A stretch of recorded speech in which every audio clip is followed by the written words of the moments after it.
Gertie, I knew that this was going to happen. There we go. You're going to get some pets right now. Mm-hmm. All right, Gertie, I'm going to start the show now.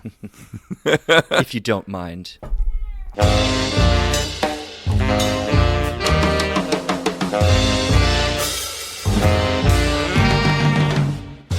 Hello, and welcome to Expected Own Goals, some Royal Pains in Utah edition. I'm your host, Eric Morgan. I'm Evan Davis. Happy New Year. Welcome to 2020. Happy Welcome New to Year. 2025. This is our first main feed episode of the new year. Eric and I sort of backed into, by accident, a very good week to take off last week because we are both in Los Angeles, both safe, both have not been under any serious evacuation danger from the Eaton fire, but it has been a pretty stressful week, and we have people in our lives or know people who have been directly affected by both the Palisades and the Eaton and the Hearst fires. And it's been pretty darn scary and strange and surreal to wake up on first thing on Wednesday morning and to see the entire sky covered in smoke.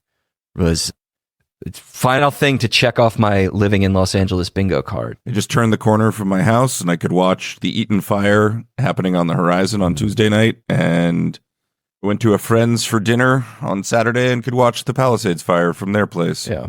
It is surreal. It has been a scary time, I think, for lots of people who live here. Yeah. And honestly, doing this show is such a blessing because it gives some time to prep and take our minds off what's just around. Yeah. So I couldn't be more grateful to have this show to do. And today we have actually a fair amount of news to talk about. 2 weeks of stuff to catch up on. Yeah. There's and it spreads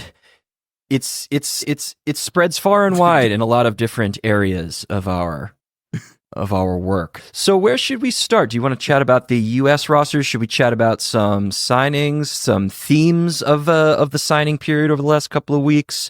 How do you want to get into this? I think we should probably start with the U.S. roster just because it's not that surprising. I feel like when you have a good manager, the surprises are mostly pleasant.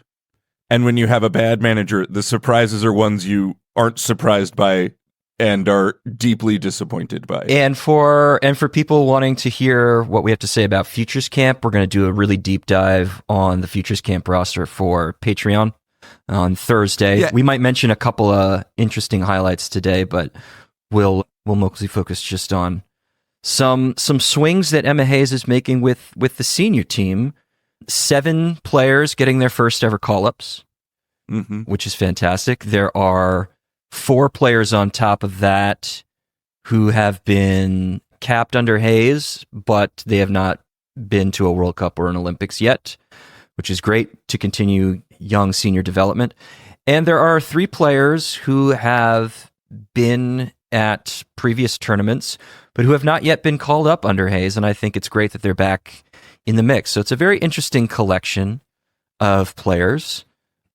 You say not super surprising, but there are a couple of names that caught my eye. Yeah, I guess I mean surprising in the pleasant way when you have a good manager that you're like, oh, I'm glad we're on the same page about this player. Yeah. As opposed to when you have somebody dragging in a player who's long past their prime just to bring back.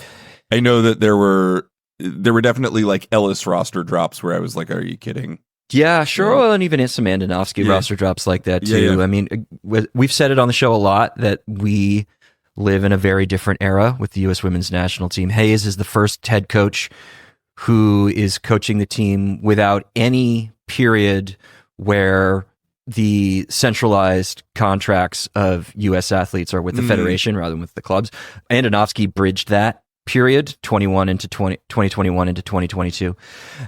And this whole camp, we've known the purpose of this camp from the get-go. It's to prepare a new generation of players to get ready for Brazil 27. And also, as Hayes made clear last week, it's also to put some new development processes in place to allow for more players to get more playing time and to find a pathway to playing time with the senior team than has maybe been available before. Let's go through the roster quickly for the players that have been called up and have major tournament experience under Hayes, and just sort of do a temperature check on them. So Casey Murphy, not surprised she was there. I kind of feel like the season she put up with North Carolina last year warrants her selection here, or at least like isn't a bad look. Well, she's also the most experienced goalkeeper that the U.S. has now, which is a good thing. And I think it's, somebody made a point to me recently that not only is it a good thing that the U.S. is bringing in some younger keepers to take a look at, but it's a really great thing that Emma Hayes probably doesn't know who her number one is for the next couple of years. And I think it's very rare that position has a lot of competition. Again, I don't remember if I said this on our show, but there's really only been 3 U.S. keepers for the last 30 years, which is insane to think about. So to make that position a really competitive crucible I think is going to be really beneficial for everyone. I think you and I are both in the Mandy McGlynn, which seems like now McGlynn. Yeah. Mandy is no longer married if we're reading the tea leaves. So I think you and I are both in the Mandy McGlynn camp at the moment, but we'll see what happens. Very interested to see what Claudia Dickey can do. I feel like the U.S. goalkeeper position is kind of like the papacy. Like there's either someone there for a long time or they last 2 weeks, and there needs to be a whole new conclave. Yeah. And I feel like Casey Murphy might have the misfortune with where she is in the age curve of not really having a particularly long reign as number one. Yeah. Let's think about the 4 goalkeepers that we've just listed here. They all skew young, besides Murphy. There's no Jane Campbell here. There's no, pity call up for Katie Lund here. It's Hayes quite clearly signaling that she's looking for the next generation. And so Murphy feels like she's falling into the Ashlyn Harris track. Yeah. Maybe spending a year grabbing some starting caps, but might just be on the wrong side of the age curve in the wrong moment of the cycle to solidify at number one for 2027. Yeah, this definitely feels like Mandy McGlynn she's the front runner, well positioned to hold that for a long time. Whether it's a good thing or not to have the same national team goalkeeper for many cycles, I think we can debate differently. But also, I think it's very legitimate that Mandy McGlynn does not have a hold on this job and probably won't for a while. And I think that's really to the benefit of the program that you get a lot of seasoning for several different goalkeepers over the next couple of years. That's right. The Angelina Anderson selection, we can just go position by position. Sure. The Angelina Anderson selection is the only head scratcher just because we saw a lot of her at Angel City. And by that, I mean, we actually didn't see that much of her. She was being positioned at the beginning of the season to take the number one job from Didi Haracic. And she did start the first, I think, third of the year. And then she did not keep that job. Yeah, and Haracic came back. The points in Anderson's corner is that she turns 24 in March. She's young. She's got U20 experience, but I'm just pulling up her shot stopping numbers from 2024. So in 317 minutes in 2024, very, very small sample, only faced 23 shots on target, was significantly worse than expected in terms of saving the quality of the shots that she faced. So it's an extremely small sample. It might not mean much. And it seems like her turning 24 in March is a significant driver of why she's getting looked at. And she also has a reputation of being a pretty good distributor from the back. That hasn't always borne itself out in the data, but again, she hasn't gotten a lot of playing time, so who knows what that can really mean. So it's Hayes casting a pretty wide net by having her there. Doesn't mean that she's going to be there forever. Doesn't mean she's going to take a job that she might not deserve. It's just, that's why I don't really have my backup about any of these picks, even if they're from players who I don't think are like super amazing necessarily, because we just got to test things out and see what works. So why not? She is if you were only calling in 3 goalkeepers, she would have been the one without a musical chair. Yeah. But it's a big we'll see. Yeah. Meanwhile, with center backs, it's steady as she goes. Germa, Davidson, Sam, Sonnet, and then Tara McKeown is absolutely deserving of a call-up based on the season she had with Washington. So there's nothing really to fluff our hair about that. Tara McKeown, as we've said on the pod, basically did a solid Sam Staub impression while maybe being an even better defender in Washington. This is just a remarkable season she put together. I think she can, maybe not immediately, but long-term challenge for a starting spot on this team as a defender. I thought she's been, for multiple seasons now, bordering on at least one of our best 11s when we do end of season NWSL best 11s. So well done, Tara McKeown. Yeah. No notes. Her defensive G+ data is a little shaky, but that I think comes from the on-ball defense. She's just not having a lot of opportunities to put in a tackle. Yep. Because Boutel was sort of doing that job. And then her positional off-ball defensive work was quite superlative. So yeah. We go next to fullback, where I think we probably do have more room for conversation. It's a thin pool at the moment. We know that Casey Kruger, Sofia Huerta, Crystal Dunn, these are not players who are going to be in Brazil in 2.5 years' time. So there's a lot of runway to bring in new blood. Also, Jenna Neiswanger's had some wobbles in a U.S. shirt over the last 8 months to a year. But Dunn is here. Neiswanger's here. Alyssa Melanson getting another call-up, which I think is great.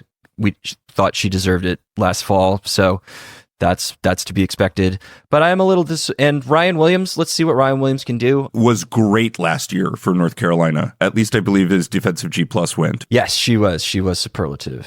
So yeah, I mean, she's on the older side. She's going to be 29 next year. So does that mean she's going to be at the top of the depth chart in June of 27? Who knows? But let's take a look, see what you got. But no Maddie Curry, really? That's the surprise for me. Izzy Rodriguez did not put up enough minutes. There's another one that I'm a little surprised isn't there. And the Futures camp lacks some of that fullback intrigue I might have had as well. Yeah, and it's clear that the Futures camp is very specifically a reimagining of the U23 program, because Hayes is very interested as part of these structural processes she wants to overhaul. She really wants to make the U23 team a legitimate youth national developmental team, specifically as that pipeline once you age out of U20 to get you to the senior team. So regular camps, regular friendlies, making it an established part of the U.S. setup. So unfortunately, Izzy Rodriguez is too old for that. But you only brought 4 fullbacks to the senior team, and you're giving first call-ups to a lot of players. Izzy Rodriguez could have been one of those players. Ryan Williams is the name I'm pleased to see here, just because I think the club performances justify their presence. Alyssa Melanson similarly. But I feel like Crystal Dunn, who is a staple and who has a long relationship with Emma Hayes, didn't warrant this selection. And puzzling too, because of just how little playing time she got in Gotham too. That's what I'm getting at. In a healthier setup, your club form will actually matter when it comes to your national team selection. And I think you can take a look at this January camp across the board and say, hey, the club form was really good for a lot of these players. Most of them. For almost everyone. And Dunn and Neiswanger kind of stick out, yeah. And Neiswanger's is better. Yeah. And she's in the right place in the age curve and got a lot of minutes. Right. Dunn's is more concerning to me.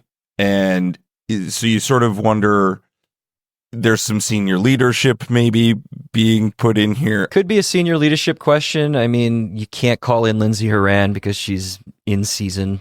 Like, none of the players who are playing in Europe could be called in for this, since it's not an official FIFA window. So she is the only player besides Emily Sonnet who is both over 30 and has a lot of major tournament experience. So maybe it's just that, especially with Lynn Williams dropping out. So, maybe it's just that. Hard to say. Yeah. And we won't have friendlies to judge either. So who knows? Who knows where Crystal Dunn falls in Emma Hayes' plans over the next couple of years? My feeling is that if you are selected for a January camp like this, you might be in play for 2027. And so I agree that it is not surprising to not see Casey Kruger here. But it is surprising to see Crystal Dunn here. Yeah, fair. And if you were going to ask me which one of those two I think warranted a spot in a January camp based on last season's performance, I think we would both agree that potentially Defender of the Year, Casey Kruger, would be the better selection. Yeah, sure. Let's move on and talk center mid. Any surprises here for you? Yes, I know the answer is yes. Sam Coffey, Hal Hirschfeld, great. Both warrant this selection. Neely Martin, tell me about what you're feeling, Neely Martin. I mean, I guess let's see what you got, Neely. I've always tended to be the low person on her performances at Gotham, but it's also important to remember that Emma Hayes has access to a lot more granular information about her players' performances than we do in the public space. So she might be seeing something that she feels is a bit stickier and a bit more contributive to Gotham's midfield success from Martin than what we see. And I'm perfectly fine having her called in. She is one of those players where like, okay, I'm keeping my eye. I am watching with interest to see how this develops. I suspect that Emma Hayes watches a lot of Gotham because she has so many Gotham players on this roster, and a contributing factor, and one that has worked for other national teams, like with Barcelona. If you have a lot of players who already play together, putting them on the national team with a level of familiarity doesn't actually knock you here. So I wonder if Neely Martin isn't benefiting a little bit from the Gotham effect. Very possible. In her selection here. Because I would have probably had Taylor Flint as my, if you're going to bring somebody in, selection here. Agree. Especially since you're calling in old heads. Like, or Kiara Pickett. Like, I think what those players did on the field in 2024 for their clubs fully justify their selection here. And what makes me worry about Hayes maybe correcting for that and calling some of these players we're citing in is she said last week, like, she is more or less, after this camp, she said she will have more or less seen everybody that she wants to see for the cycle. Yeah. Which that'll change. Obviously, that's going to change. But, there are players who maybe you should want to see that you're not calling in. Exactly. And, like, fine, Claire Hutton goes to the Futures camp. But, like, every central midfielder we just listed, I would have taken over Neely Martin. But hey, you get a fifth goalkeeper as well. That's right. So there's that. And I have nothing on Hannah Bieber or Bibar or Babar. I don't know how we. She's. You thought Belgian elephant. I thought Canadian pop sensation. There you go. But yeah, tell me what your thoughts are on Hannah. Not too many. Again, was it Duke for her final year of college? Can play the 6, can play the 8, can be more of a progressive central mid, can be a more defensive central mid, depending on what you're asking of her. Yeah, has experience at the U20 and U23 levels. Yeah, I'm very curious about why Hayes decided to replace Lynn Williams with her in the senior camp rather than maybe having Babar go to the futures camp and bring in, say, Taylor Flint, for example, to replace Lynn Williams. If you were hoping to look at another midfielder. My bigger questions are only 3 caps with the U20s and none with the U23s. Well, the U23s, it's very hard to get caps. Sure, but 3 caps, 15 caps with the U17. But it sort of feels like... Yeah, they'll start to count less, obviously, given her age. Yeah, she put in college time at Harvard and then at Duke. Mm-hmm. It's a big shrug. She's not caught on with an NWSL team. That's someone like I'd want to interrogate Chris Henderson about for a minute. Mm-hmm. Let's continue on to sort of attacking midfield. We've broken up midfield into sort of 2 phases, kind of as Emma Hayes has broken up midfield into 2 phases of player. 3 players who can play the 10, Jaden Shaw, Ashley Sanchez, Savannah DeMello. These are 3 of the players who are in the mix for that position three players who are perennially in the mix for that position. Rose Lavelle's not here because of an injury. Kat Macario not here because she's in England with Chelsea. So these are the next three up. I feel perfectly fine about all three of these as selections. DeMello's the only one who didn't put together a great season last year. She's been to a World Cup, and I think Hayes wants to see how she can handle herself after facing some adversity that she maybe had not previously faced. Let's move on to the forward line unless there's something else. I don't think there's any big question marks there. This is where things get interesting. Morgan Weaver. It's so nice for this podcast. I cannot really complain about anything with regard to this lineup because Morgan Weaver's here. You know? Yeah. Like, that's how I feel too. Yeah. Morgan Weaver is, I think at one point you described her as the best club player in the world not to have appeared in a major tournament. Yeah. And I think I might still stand by that. I think that that's likely right. Morgan Weaver is, and has been for years, kind of playing number two, like the Scottie Pippen to Sophia Smith's Michael Jordan. Mm-hmm. And that's a perfect way of saying it. Yeah. And has been every bit as good as that comparison draws. Like, Morgan Weaver is a very complete two-way attacking wide player. Maybe what we say to describe Morgan Weaver is she's the best club player in the world with fewer than 5 senior international caps. Sure. That's fair. Yeah. And her presence here feels really long overdue. And I think you and I were both concerned that she might not ever get another look just because of her age. She's 27. Yeah, exactly. And for attackers, that's sort of like where you start saying you need to have converted on your promise.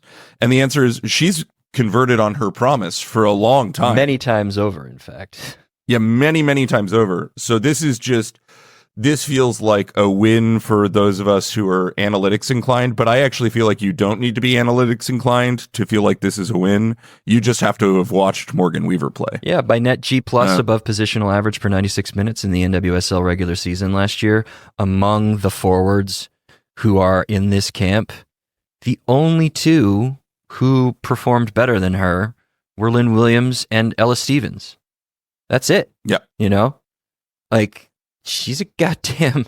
Well, and Jaden Shaw. Okay, fine. But still, if you are in the top 4 among the forward line or among attacking players in production, it's a no-brainer that you should be here. And it's absolutely absurd that you hadn't been in over 3 years. Yeah, that's right. She was one of the big omissions when we were talking about like unpleasant realities. She was one of those big Vlatko omissions that you just kind of kept looking at and you were like, really? Seriously? And from everything that we understand from behind the scenes, she is an incredibly hard worker and she's like a legendary locker room presence. Like, yeah. And you can even see like she doesn't hide her personality on the field, you know? No. And it's like there's absolutely no reason for her not to have been here already, and I can't imagine her ever doing anything beyond injury to not prove that she deserves to be there now. Ashley Hatch is an interesting one. She gives the U.S. a really different look at forward than anyone else in the pool currently does. And that's maybe something that Hayes feels is important, to have a bench target striker available because Alex Morgan retired. So there's nobody else who can do that. And that's fair. I mean, I as frustrating as I could sometimes find people's uncritical cheerleading of Ashley Hatch at times, she was a very legitimate bubble player for me for 2023 because of the different look that she could offer as someone who is there to pump in crosses, or to receive and then pump in crosses, or to run off the shoulder and just be a bully to center backs. She's going to be 30 next year. She'll be 32 or 31 going on 32 by the time the World Cup rolls around. What will she be like then? But I just like that Hayes wants to see where she's at in this present moment. Yeah, I agree with you. Ashley Hatch down the stretch for Washington proved the sort of uniqueness of what she can do. And I think she was a substantial part of why Washington ended up in the final. So I'm okay with, I'd be Ashley Hatch curious too if I were Emma Hayes. For sure. Emma Sears, no surprise, has played her way onto this team. Yeah. Ellie Sentner, Alyssa Thompson, not and really shocking there either. Especially says Alyssa Thompson really started to swing back into form after the Olympics. But Ella Stevens is getting her first call-up, and I don't know how much more we can really say about Ella Stevens on this show at this point, but 1,000% deserved. Ella Stevens took the jump last year from like squad depth level NWSL pro to like full-on threatening attacker in that league. And this call-up feels like the just rewards for what she put together as a season last year. And again, she just turned 27, so does she have a long-term future in the program?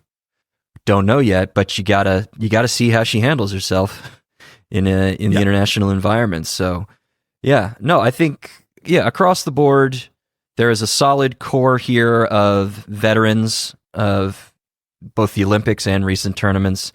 There's a very intriguing mix of first-timers, a very intriguing mix of returning players, and some absences that I think we both wish were not absent, but it's a very, very solid foundation to discover what the 2027 World Cup team might look like. I agree. All right, let's move on and talk NWSL action, and really the three teams that have been big-time movers and shakers as far as acquisitions are concerned.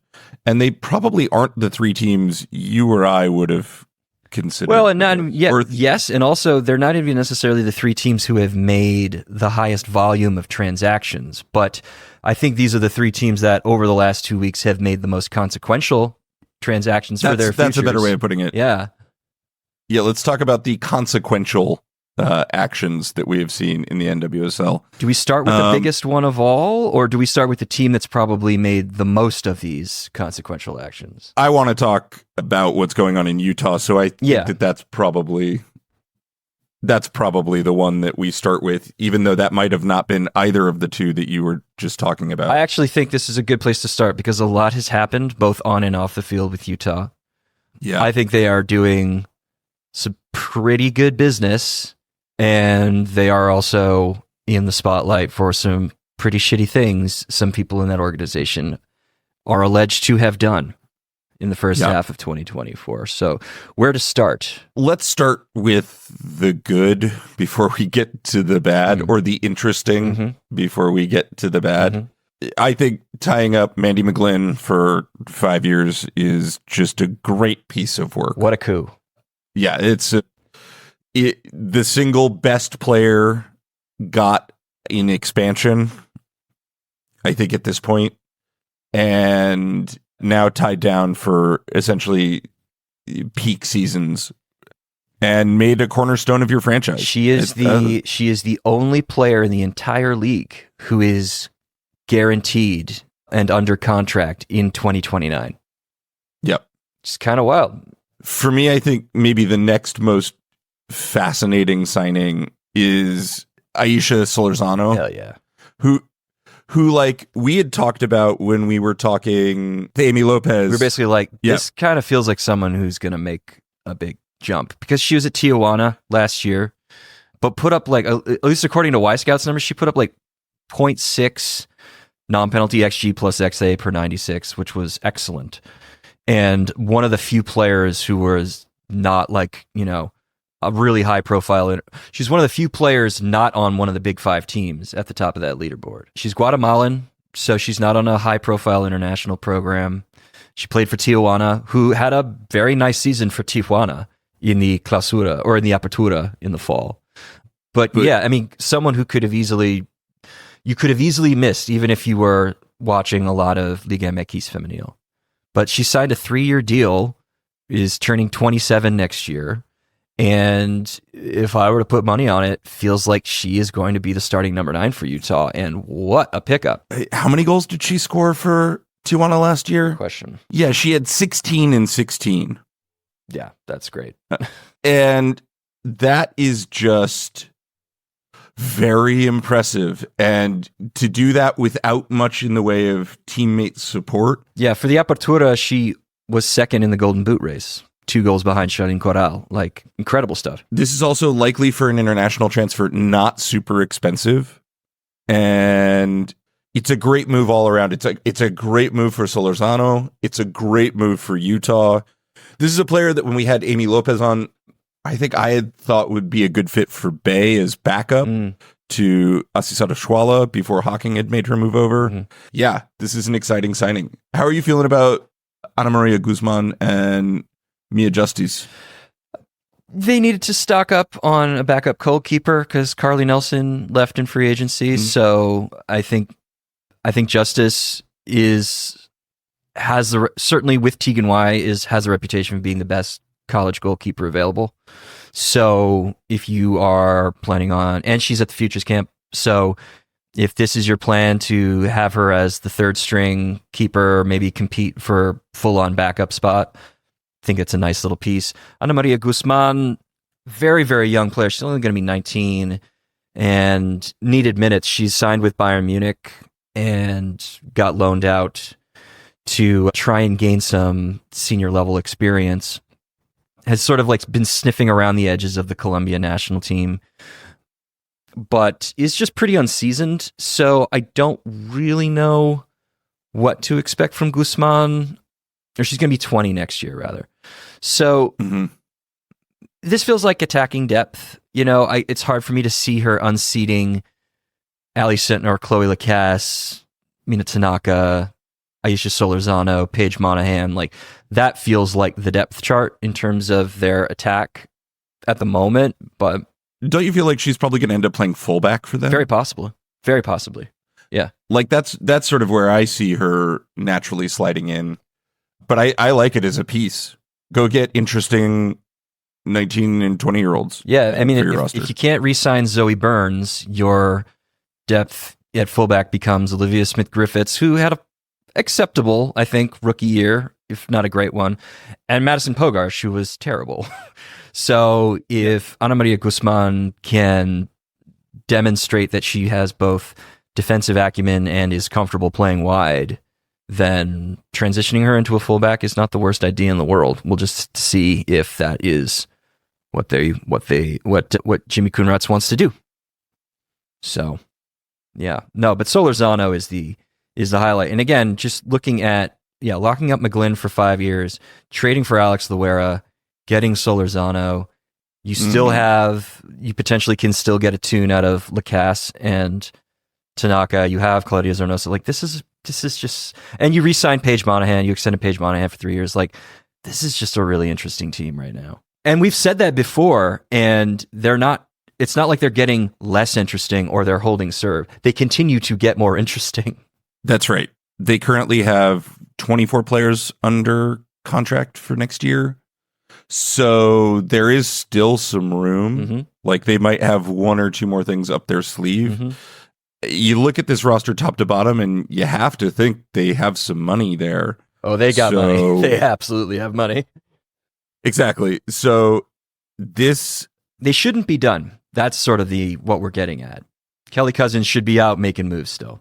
They have some pretty great pieces, and they shouldn't be done. Yeah, they've got the money, they got the roster space. They should be going out and signing some more folks. But we now have to turn to the bad. Yeah.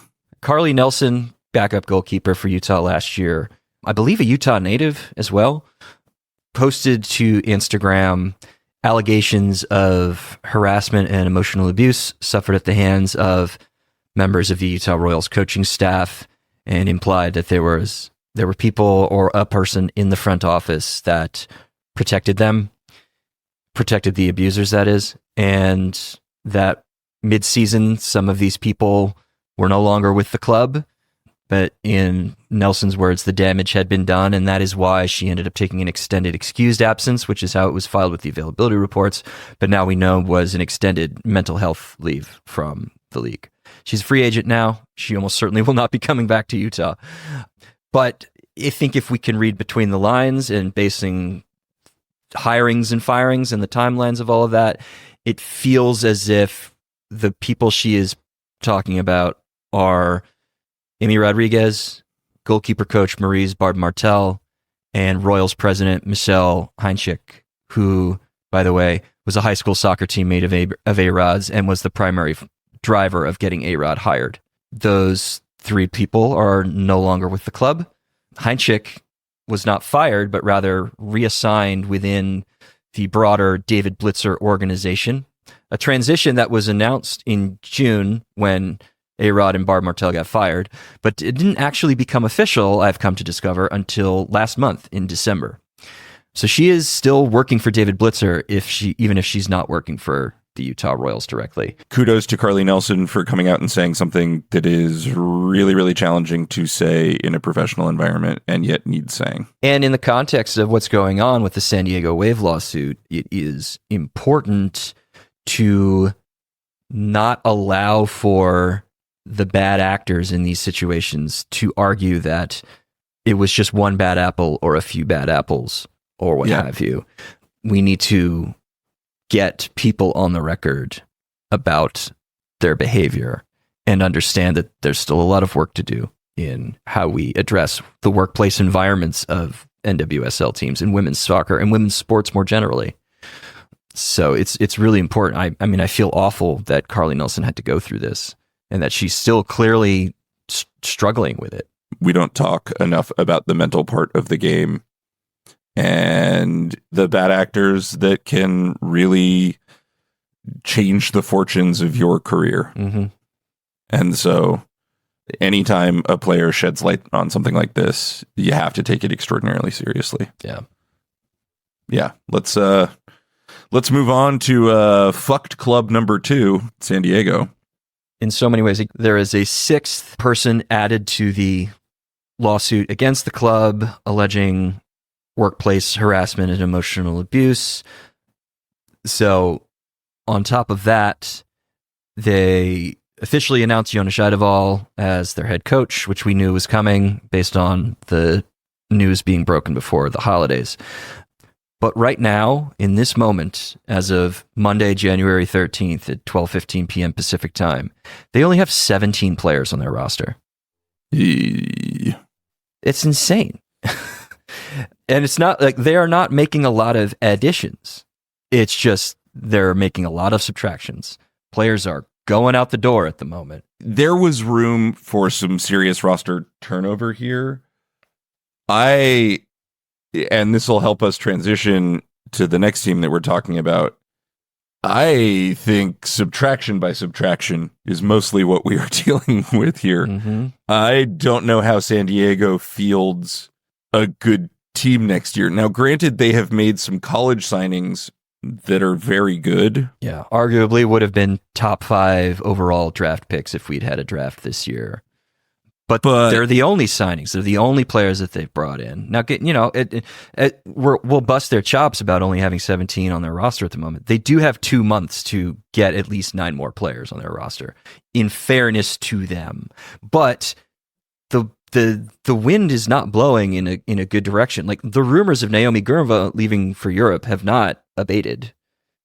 Those will likely continue and persist until she either literally leaves for Europe or she signs a very long extension for a lot of money. Mm-hmm.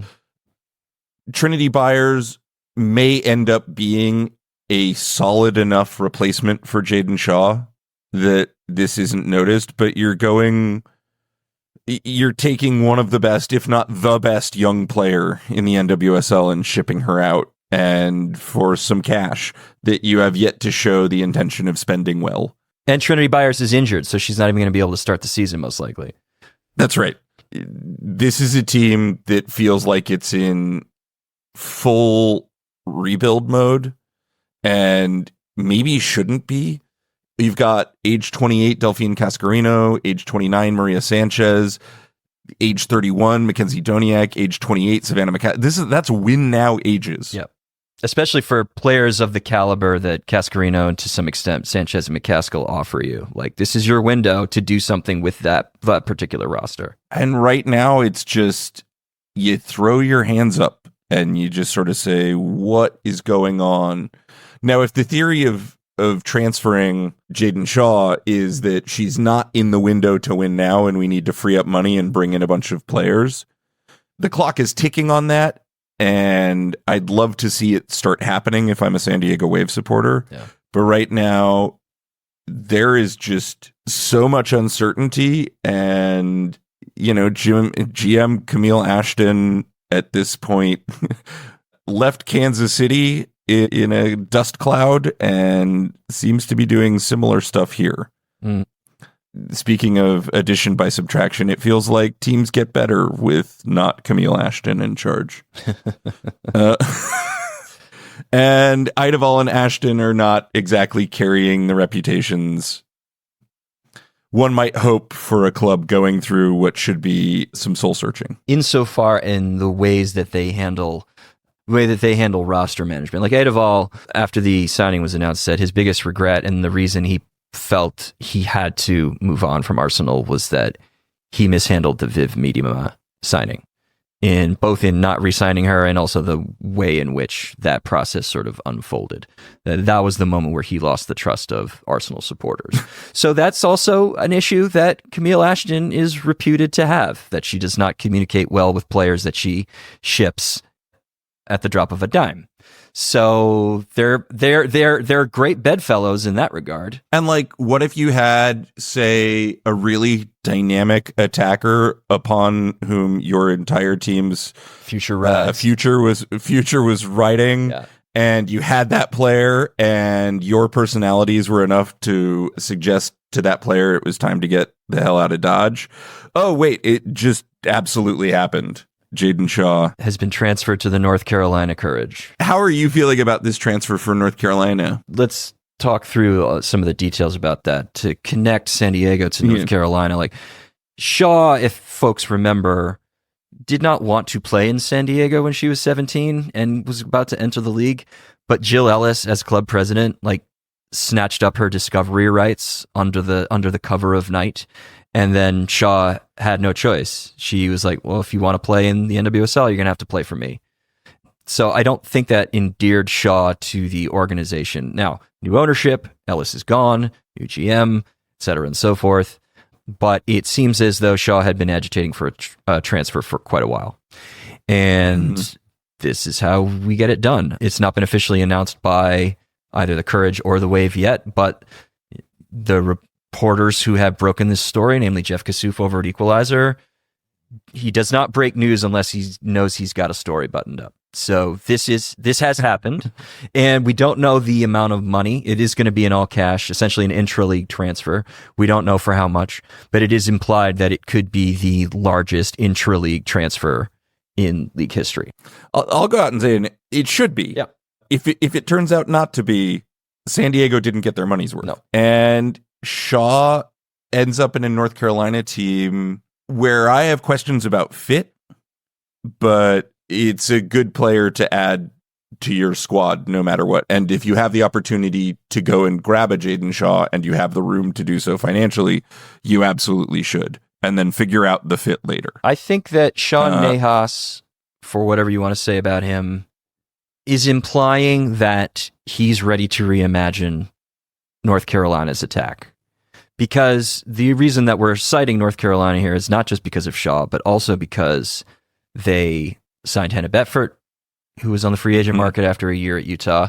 They extended Monica Matsukubo, and we still don't have word about Caroline.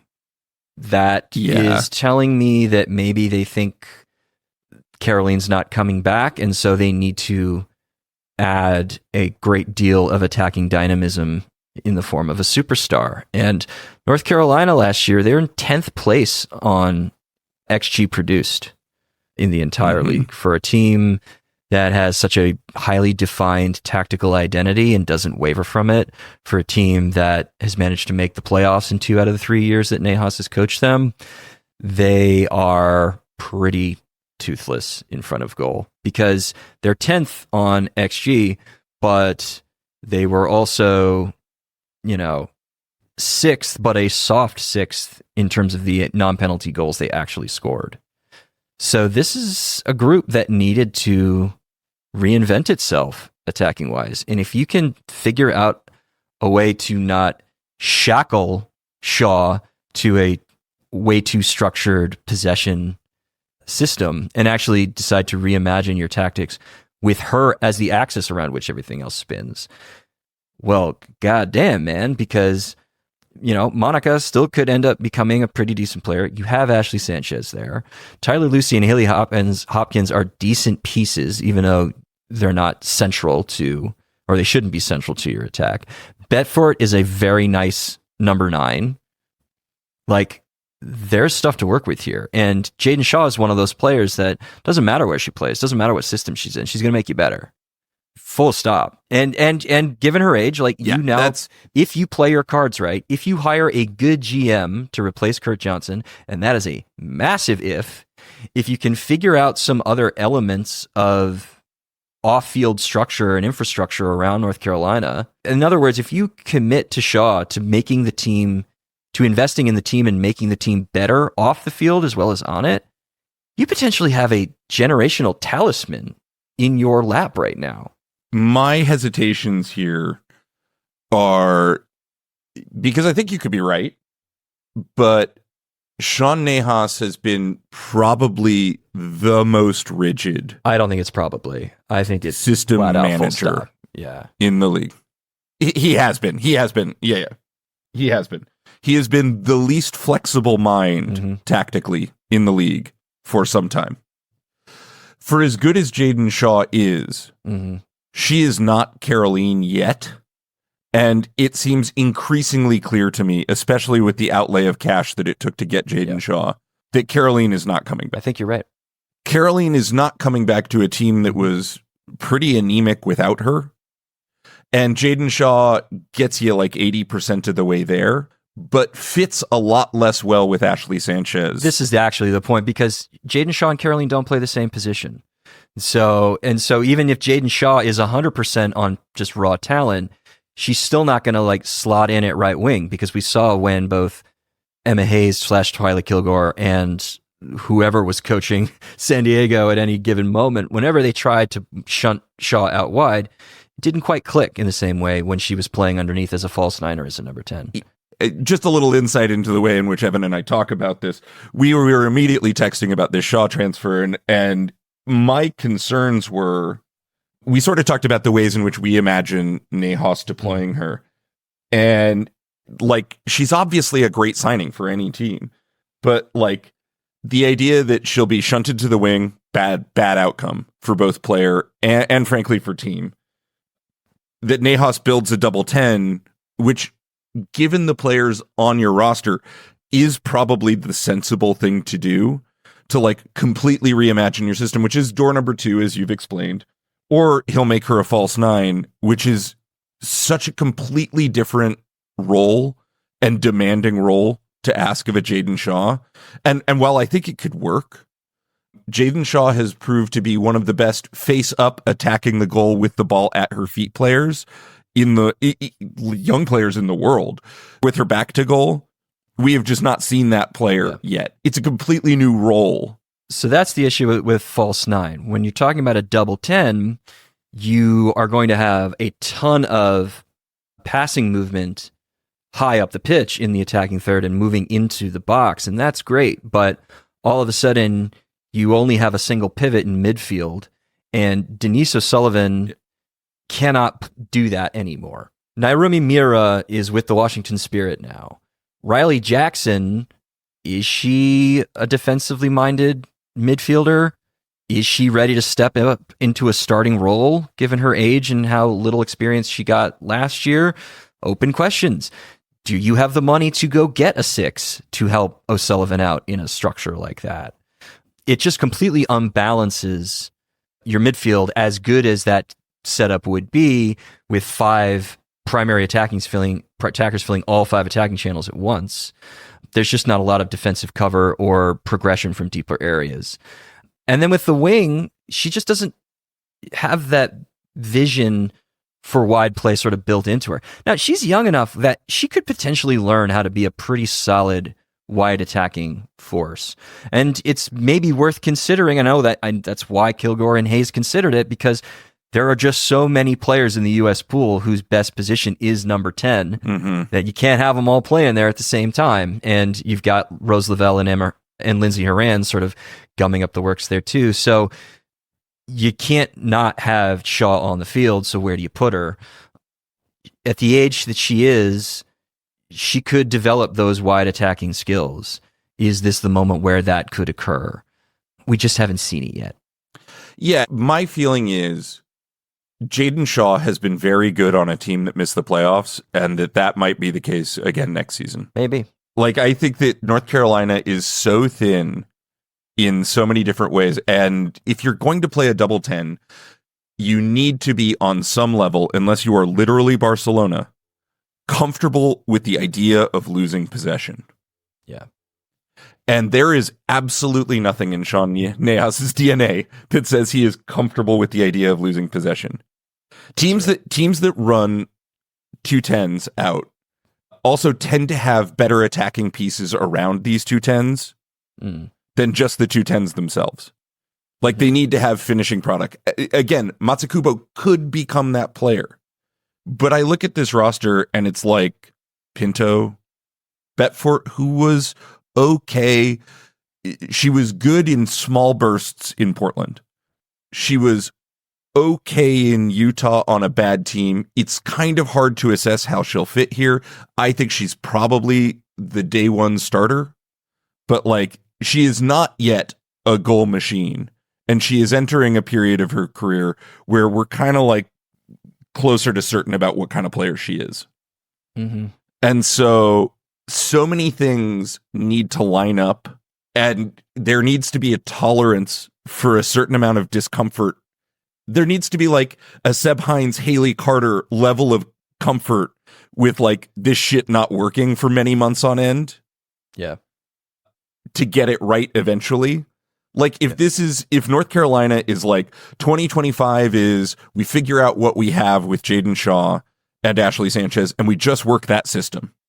And we are comfortable missing the playoffs.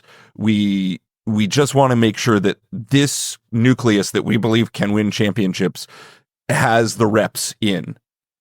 I don't think Sean Nahas has the rope to not make the playoffs as a manager. I mean, maybe, but we also don't really know what's going on with the org at the moment, with Kurt Johnson leaving after more than 7 years as the GM of that organization, and they still haven't hired a new GM yet. Seems like Steve Malick is involving himself in decision-making, maybe more than he used to, or is just being more blatant about it. So it could just be that Nahas, because he's been there for almost a decade, if you count his assistant years, like, is just entrenched and won't leave no matter what happens. Who knows? Totally, but it requires a roadmap I have yet to see North Carolina demonstrate having.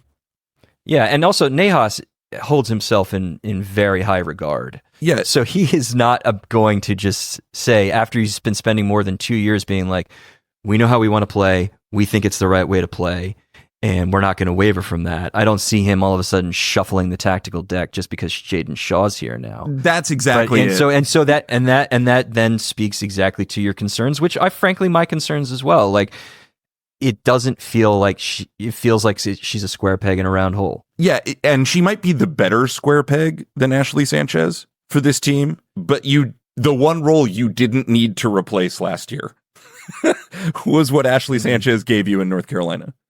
So I worry about this for Shaw's development, particularly if she is being put in suboptimal positions for her development. If they don't think that it works this year, if it ends up not working this year and they don't feel like they can ever get it to work and get the right team around Shaw or get the right system around Shaw, well, she's only got a year plus a club option. You just decline the club option and let her move on. Yeah, which strikes me as particularly bad business if you've already spent a lot of money to bring her in, to letting her go for free. Of course. I don't disagree with that. Yeah. And that's, if I'm trying to imagine how you make this North Carolina team work, and like, I don't know how aware they are of Denise O'Sullivan's decline. Like, I don't know how much that's registering for them, but I have to imagine it's registering somewhat, or at least a little. I think going to like Yeah, something that's closer to a 4-2-2-2 is like your play. And that's But that's going to require Riley Jackson to level up this year, or for you to somehow scrounge up the cash to go get somebody else to park themselves next to O'Sullivan. Yeah, and frankly, you just don't have you might have the fullbacks for that in Ryan Williams and Macy Bell. You might. And Feli Rauk. Yeah, but Feli Rauk was not great. Maybe Feli Rauk is where you convert to a second defensive midfielder. Like, Feli Rauk did not give you a lot. It's just, there are... 1,000%. Yes, North Carolina jumped out at the right time to sign a good player. You should always give yourself these kinds of problems. If a Jaden Shaw becomes available, do what it takes to get a Jaden Shaw. That said, Jaden Shaw does not clear up any of the picture or answer any of the questions that were hanging over North Carolina this offseason. And that's right. If that means at the cost of not being able to re-sign Caroline, which frankly may have always been the case, but if that's like at the cost of like not being able to re-sign a player who gave you a much more distinct pathway forward toward the kind of play you wanted to execute, and basically was your offense when on the field, you haven't fixed that. And so for me right now, North Carolina is a worse team than they were last year already. So on the Discord, like, I threw up a bunch of categories of like how teams off seasons are shaping up at the moment. Oh, I love this. So I created 4, 5, 6. I created 8 here. All right, you want to read them off and we'll talk about them? I do. Yeah. So my first category is teams that are being aggressive this offseason. And I slotted the Courage in Gotham here. Next is the teams who are trying, but will it work? ? That's Utah. The teams are trying, but haphazardly category. That's Portland and Seattle. Teams that are holding serve, but still intend to compete. That's Orlando, Washington, and Kansas City. Each have made some moves, but they're minor, and it seems like their starting 11s probably aren't going to be ruffled too. Yeah, I might call that teams that didn't need to fix a lot. Right, sure, yeah. The if it ain't broke category. Yeah. Teams that are holding serve because they actually have no money or permanent GM in place to be able to do that. That's Louisville. Teams that are holding serve because they actually don't have any money to spend because they're capped out. That's Bay FC. Teams who are absolutely not going for it, and credit listener Joel for the title of that one. San Diego, Angel City, and Chicago. And WTF is Houston. And in parentheses, I put, because they're spending money, but they're doing it by launching it through a t-shirt cannon. Yeah, I might file that as a 4-year-old finger painting on your living room wall. But it sort of looks like a Pollock, like a Jackson Pollock. It might be beautiful, but it's also a 4-year-old finger painting on your living room wall. Yeah. You can admire it for whatever it is. All right, you want to start off? Would you move North Carolina to teams trying but haphazardly?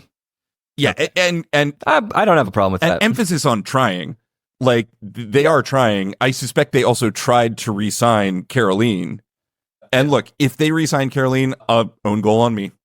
But right now, I don't know how they do that. And Jaden Shaw feels like a concession to that point. If they re-sign Caroline and they suddenly have Jaden Shaw, Ashley Sanchez, and Caroline, well, you got weapons. And Sean Nahas is probably better at figuring out that kind of problem than Rob Gale is. And you've got like Portland level weapons if you have those three. Right.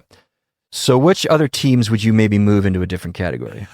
I suppose being aggressive just doesn't like sit exactly right for me for what I feel like Gotham has done. Gotham has overhauled or like forced themselves to overhaul. But like, have they gotten better? It also feels a little haphazard. Well, I guess what I meant with that was that aggressive wasn't meant to imply good or bad, like they're getting better or worse. Okay, fair. I also think it's not necessarily haphazard. There does seem to be a certain logic to the moves that they've made. And I think it is at least pointing them in the direction of staying as good as they were, or maybe trying to get better. So for me, it hasn't felt so haphazard the way that they've conducted their business. Bringing Gabby Portillo in, I think, is a great signing. Lily Reel, I think, is a very solid potential piece of defensive depth out of college. Like Shelby Hogan, great backup goalkeeper signing, especially given the fact that Abby Smith is injured and Cassie Miller is gone.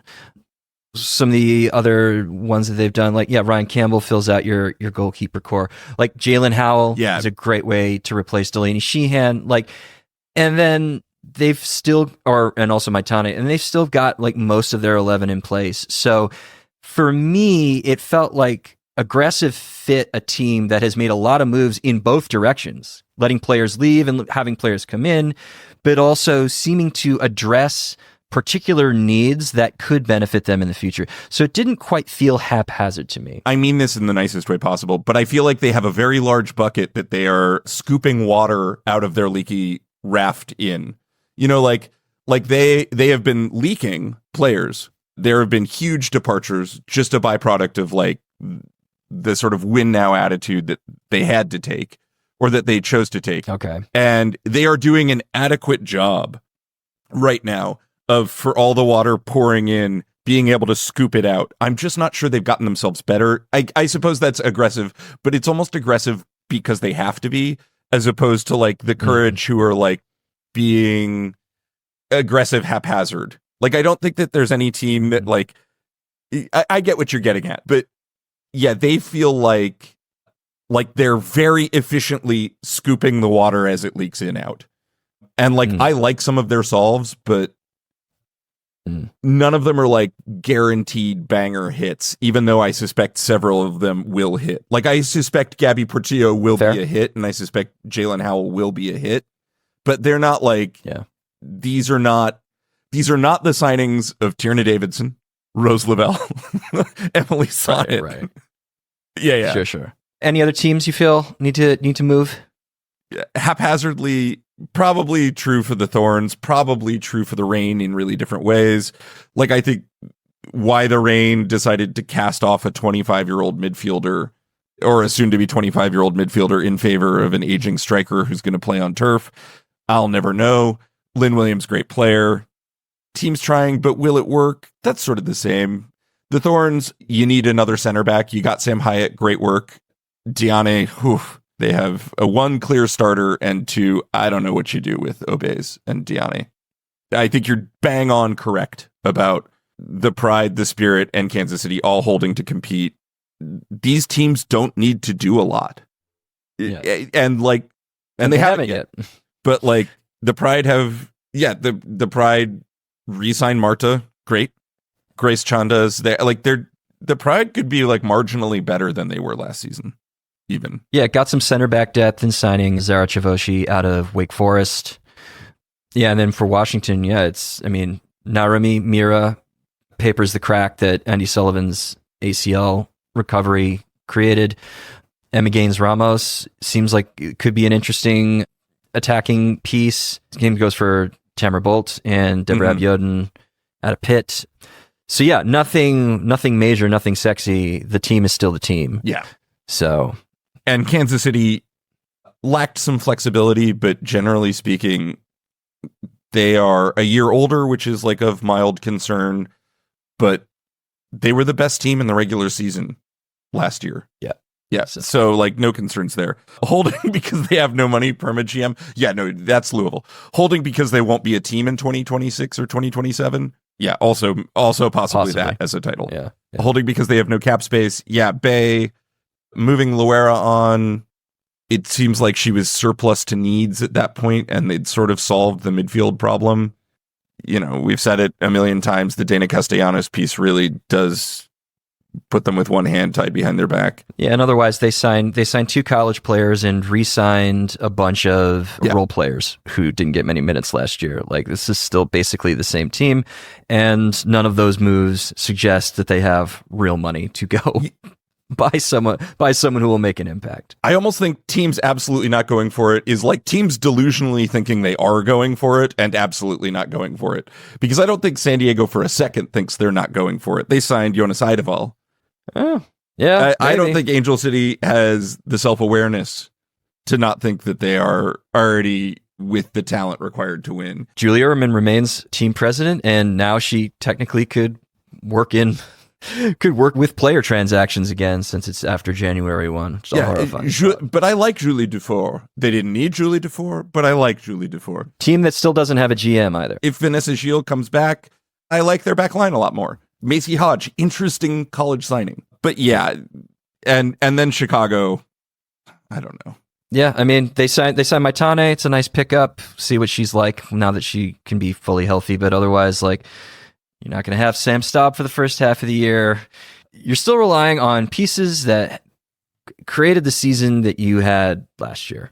And I just don't know how you improve on 2025. Unless Ludmila really can just become a wire-to-wire hit, pairing with Swanson, and Julia Grosso sorts herself out, and maybe, you know, Maitane stays healthy enough to ensure that you don't have such major gaps defensively in the center of the park.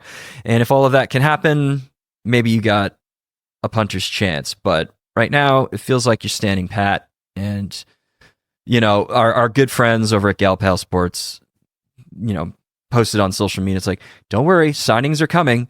But then one of the signings that they cited was for a player who I would not necessarily characterize as first off the bench in the 60th minute. You know, there's still time. 2 months until the season starts. The bigger thing is, like, so many of these teams deserve incompletes right now because they are incomplete as it currently stands. Yeah. This time last year, I was at the draft. And at that point, like, Bay didn't have Asisato Shwala or Rachel Kundananji. Yeah. There is still time for huge player transfers coming in and for teams to get a lot better. But so many teams outside of the Pride, the Spirit, and Kansas City, who I expect to still do little pieces of work here and there, everyone else gets some version of an incomplete. But I think also, for the most part, I accept your critiques for where I slotted some of these teams. But I think in general, this does a fairly good job of describing the first 2 months of the offseason. Yeah, absolutely. Do you have a favorite signing of this offseason so far? I was just asked that on another podcast. I said at the time Maitane. Yeah, I was going to give you a new one. Which I think is a pretty good answer. But other than that, I don't know. I mean, I just think the Loera trade just really is kind of transformative for Utah. And it allows for them to carry an attacking piece like Aisha Solorzano. I've just been a really big fan of Utah's offseason. Yeah, me too. At least in terms of the on-field stuff. Yeah, that's right. I think, like, low-key, I mean, she makes no sense to name players that you haven't already named and that we haven't talked. You know, the Julie Dufour signing is just like, oh, you're just like a really good. What are you doing? What are you doing, Angel City? You're just like a good player. Also a team that whose current roster is a little light. Yeah. I think they're at like 20 or 21 players at the moment. Obviously, like, what Trinity Byers was supposed to be the number 1 overall pick. I think that's a great piece of work. The number 1 overall pick is rarely a bust, which... Let's talk about college signings for just a quick second. 20 players have signed out of college at this point in time, as of Monday, January 13th at about 1 p.m. Pacific. If you want to argue that these would have been the first 20 players off the draft board, which isn't necessarily true, it wouldn't necessarily have happened that way, but let's just say for the sake of argument, that is a full round and a half of players who in middle of January are signed professionals. Because people forget that you get drafted, you don't sign a contract. That comes later. And not everybody who gets drafted signs. The idea that we have, because I bring all of this up because there's been so much consternation about how this is going to affect college players. Would they make more money? Would they be better positioned or not without the draft, et cetera, and so forth? With the guaranteed contract structure that is in place, thanks to the CBA, from my point of view, I think it's very hard to argue that this wasn't a net benefit for college players. To have 20 of them in the middle of January on guaranteed contracts. If their team wants to get rid of them now, they either need to get that player's consent to be traded to wherever, or they need to buy out their contract, which means that money is going into these players' pockets no matter what. That wasn't always the case in the past, and it wasn't always the case for players who got picked higher in the draft than you might assume, given that structure. So for me, I think this is fantastic. I agree with you. I think the only knock you could give and frankly, I don't give this knock a lot of like credence, is that for competitive balance, it's just like there has not been an equal distribution of these players signed to teams. Like, and there have been some teams that just kind of haven't done anything, Louisville or Houston. Right. But yeah, no, I mean, you're right. Like Kansas City signed 4 players, Gotham signed 4, San Diego and Seattle and Washington each signed 2, as well as Bay FC. And yes, you're right. Louisville hasn't signed anyone. Yeah, there is an inequality to the locations of where these players have ended up going, generally speaking. You know, like of the teams that we know that have analytics-based front offices, we have 13, and depending on what you want to think about what's happening with the GM situation in Portland, 14 of the 20 players going to teams that have like full staffs doing analytics. So this does feel to me a little bit the rich get richer. And frankly, like the 2 players that San Diego signed, we know they don't have an analytics front office, were like clear top 5 picks. So gone and poached. So for the Chicago hasn't signed anyone. Houston has not signed anybody. Louisville. These are teams that desperately need improvement. And improvement for cheap, because, I mean, signing college players, especially at this point, is going to be more affordable than going and getting somebody in the open market. Hold up. Brooklyn Courtnall signed with North Carolina, not Kansas City, so they've only signed 3. Right. Okay. So it's 12 players who have gone with the 5 analytics staffed teams. Still more than half. And those teams were all very good last year. Good to very good. So I think this is better for players, almost certainly. You're ending up in situations where like teams actually need you.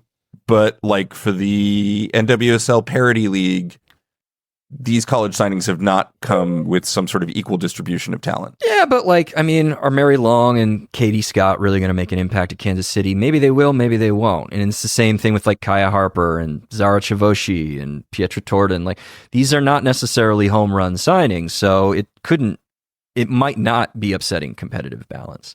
And indeed, like the players that Kansas City signed, like 2 one and done freshmen on 1-year deals, no way that those were expensive. No, for sure. So it's low risk, potentially high reward, and anybody could do that. Anybody could sign players to the contracts that Mary Long and Katie Scott are probably carrying. Yeah, considering who Mary Long's parents are, I think the team probably got a semi-favorable deal here. You think so? Yeah, just a thought. She's the child of the owners, in case people don't know. Look, she might turn out to be great, but I would describe that as a club-friendly signing.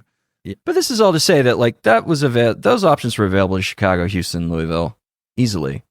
Maybe not Mary Long specifically, but those kinds of structured deals you could go get. And certain teams are trying to take advantage of a potential market inefficiency right now.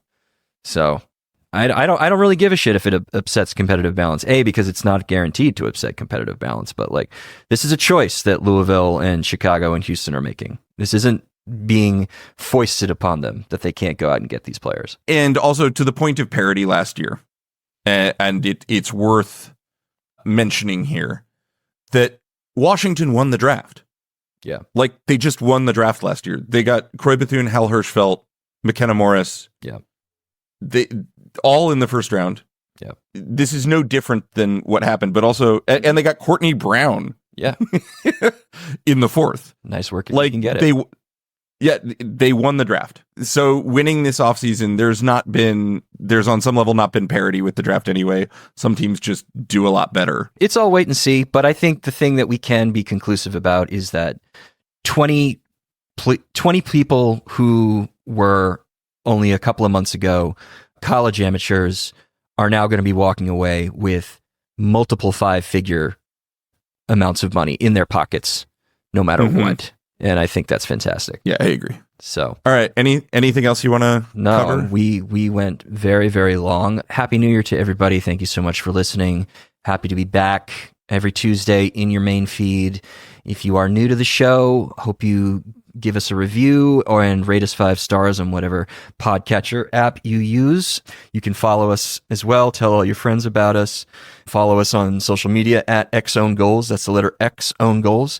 And if you believe we've made an own goal, please email us at expectedowngoals@gmail.com. That's the letter expectedowngoals@gmail.com. If you are joining the show and you have not subscribed to our Patreon tier, $6 a month or $60 a year gets you 4 bonus episodes every single month, as well as access to our Discord server and our semi-regular YouTube in-game live streams. So I think it's a steal at twice the price. So hope to see you over on Patreon and the Discord as well. Bye, everybody. Talk to you on Patreon on Thursday and talk to you on main feed next week. Bye.